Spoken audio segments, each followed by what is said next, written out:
Good morning, assalamualaikum mga viewers. Sobrang sarap ng tulog ko kaya ang tagal ko pala bumangon. Tinatamad ako kasi ang sarap ng tulog kasi may ulan pala. O ayan, sinilip ko na nga. O ang lakas ng ulan at bumaha. So ayan, dito na nga ako sa CR para hugasan ng aking makapal na mukha, charot. Ayan. So habang naghuhugas ako ay nagtututbrush na rin para mabawasan naman ang baho ng hininga. So ayan, hindi rin mawawala sa atin ang cream bago tayo papasok sa kusina.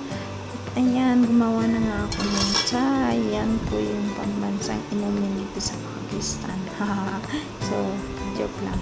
So ayan, pagkatapos namin mag-breakfast, hinugasan ko na rin ang mga feeder ng aking anak para malinis. At nagpainit na nga ako ng tubig para banlawan ng maligamgam ng tubig ang feeder ng aking anak.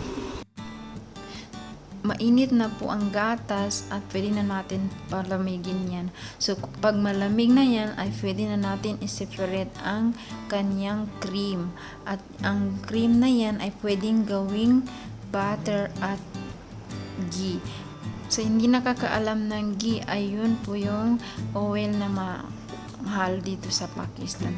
Ngayon naman ay maghuhugas tayo ng plato na ginagamit ko nung nagluto ako ng aming almusal. So, ayan na hindi na yan makapaghintay at nagbibel na sa kanyang lola at gustong-gusto nang bumaba. Kaya dadalhin ko siya sa baba. Nung umakyat na kami ay pinagpatuloy ko na ang aking pagwawalis kasi di pumasok ang kasambahay. So, pag hindi siya pumapasok ay ako na ang naglilinis para naman malinis ang aming sahig. So, ayan, sobrang kulit na nga, tinatapon ang mga bote at kinukuha linalabas ang mga bote ng Pepsi at Coca-Cola at umakyat na rin at gustong-gustong paglaruan ang kuryente at tanggalin ang plug ng aming TV at open ang mga drawers, cabinet at gustong-gustong maglalaro dyan at pinaliguan ko na rin para naman makatulog siya at makapagtrabaho ako. At ayan, nag-i-enjoy siya sa loob ng palanggana at naglalaro siya ng kanyang mga bola. At ayan, nung natapos na siya maligo, tinanggal ko na siya sa tubig at umiiyak at gustong-gusto pa maligo at maglaro. So ayan, bihisan ko na rin siya para naman makapagtrabaho ako pag siya ay natutulog na. Pero yan, hirap siya bihisan kasi naglalakad siya at gustong-gusto na bumaba at susuklayan na natin siya para naman mas popogi pa. Charot. So ayan po ang buhay ng isang ina na walang pong katuwang. So ayan, tinanggal ko na rin ang tubig ng nasa CR para naman pag may pasok at hindi madapa. Binibihisan ko na siya ng anyang apron para naman hindi marumihan ang kanyang damit kasi katatapos lang niya maligo. So ayan, hirap po yan pakainin kung walang TV na pinapanood ay hindi po yan kumakain kasi tinutubuan siya ng ngipin. So ayan, pagkatapos niya kumain ay tinuturuan ko naman siya ng mga numbers at alphabets kasi gustong-gusto na niya mag-aral. Pag nakakita siya ng ballpen at notebook, umiiyak yan pag di ko binibigay sa kanya. So marunong na pala yan siya mag ABCD, Pagkatapos niya mag-aral at naglalaro naman siya at nilalaro ko siya para naman may oras kaming dalawa at may bonding kaming mag-ina. So ayan, gustong-gusto niya ako kalaro kasi may kalaro siya at naghahanap siya ng kaniyang kalaro. So ayan, sobrang happy po yan siya at natutuwa sa mga ginagawa namin dalawa.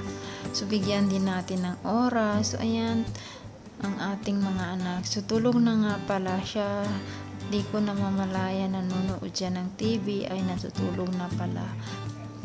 So, ang dami ko na rin labahan kasi umulan nga ng ilang days at hindi pumasok ang aming tagalaba. Kaya ako ang maglalaba ngayon. Tapos ko na rin pala isampay ang aking nilabhan at sana hindi umulan kasi medyo may ambon pa rin. At sana matuyo ang aking mga bedsheet na linabhan.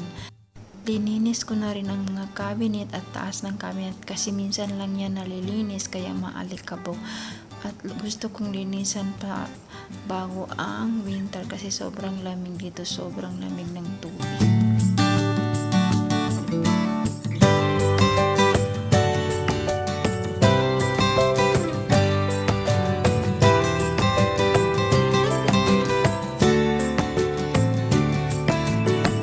Naisipan ko na rin linisan ang aming freeze para naman wala na akong gagawin at yan, dinabas ko na ang mga laman ng aming freeze para mahugasan at malinis.